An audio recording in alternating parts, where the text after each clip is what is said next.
A wildfowler took his new dog onto the marsh for the first time. He sat down in a creek next to the river and waited. It wasn't long before a duck flew over. He lifted his gun and shot it dead. The duck fell the far side of the river. He immediately sent the dog to retrieve the quarry.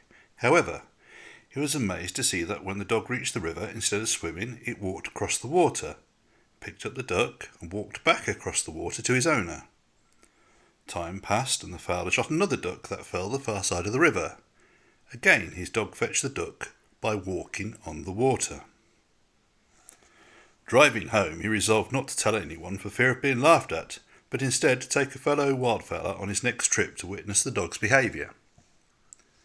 A few days later he visited the marsh with his dog, accompanied by a friend.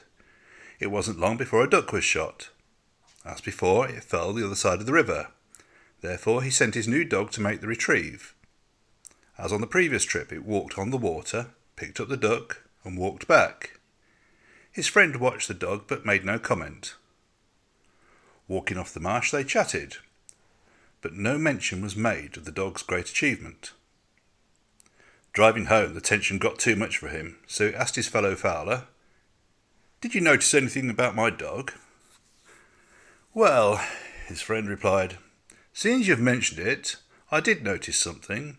"Yes, what's that?" he inquired eagerly, not expecting the following reply.